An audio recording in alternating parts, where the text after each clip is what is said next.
Now, have you ever thought about going on holiday specifically to catch up on your sleep? Well, all right, you. It's only lunchtime. A recent study from TripAdvisor shows that sleep tourism is on the rise, with just over half of holidaymakers prioritising relaxation over adventure or party breaks when choosing their destinations. Well, Dr. Lindsay Browning is a sleep expert and should know a bit about this. Good afternoon to you. Good afternoon. Lindsay, tell us, what do you do on a sleep holiday? Do you just sleep? Well, it depends on where you're going. So some hotels sort of market themselves as ideal destinations for sleep. So they have pillow menus that you can choose from. They pay a lot of attention to the bedroom to make sure that the curtains are, blackout blinds and that the room is really quiet. But there are other hotels and destinations, which is like where I was working for a month, which are more well-being focused. And just like you might go on a holiday and they might have yoga sessions that you can take part in the morning, they also will have I worked with the hotel doing sort of relaxation sleep sessions to educate people on how to relax before bed, good sleep hygiene, as well as sort of doing one-to-one sessions, helping people improve why they're not sleeping well. And why do you think people find it hard to get to sleep, just with those that you've been working with on these holidays? Is there a general, issue there?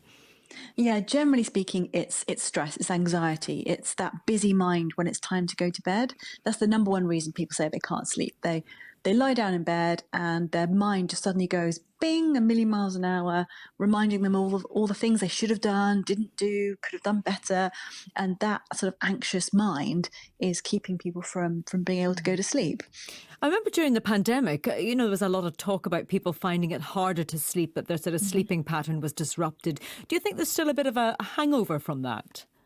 Yeah, a little bit for sure. So the major change sleep-wise that happened with the pandemic was sort of daytime activity. And we forget that what we do during the day has a huge impact on how we sleep at night. So if we're not exercising during the day, and most importantly of all, if we're not getting bright daylight exposure during the day, we're just not giving our brain the signals that there's a difference between day and night.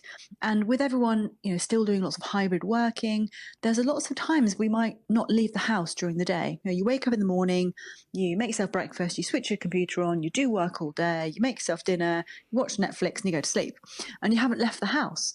But if you haven't left the house, then you probably haven't done any exercise and you won't have seen natural daylight. And we need those indicators to help us be awake during the day and sleepy at night. So it's really as much about how you organise your daytime routine as much as your nighttime routine. Yeah, absolutely. It's not just about, I'll do whatever I want during the day and then for 30 minutes before bed, I'll turn the lights dim and meditate. I mean, that's positive, but you still have all the day that has been affecting how you sleep as well. So yeah, it's really about educating people that sleep is so important and that there's a lot they can do to improve their sleep. And if you improve your sleep, you improve your health and your physical health and your mental health. Yeah, it does make a difference, doesn't it? I mean, I have been known to bring my eye mask and earplugs with me if I'm away from home, and it makes a big difference. I'm going to take my own pillow from home when I go away. So. Okay. And generally, what sort of age of people do you find go on these holidays? Well, to be fair, it's normally people without children, because that's the time of life when you can sort of invest in yourself. Yes. When we have young children, we need to invest in ourselves, but we just don't feel we have the time. So it tends to be people, when they're going away as a couple or their kids are at school. Yeah, well, they're certainly not conducive to a good night's sleep, are they? I think most people would find that. Thanks very much indeed, Dr. Lindsay Browning, who is a sleep expert.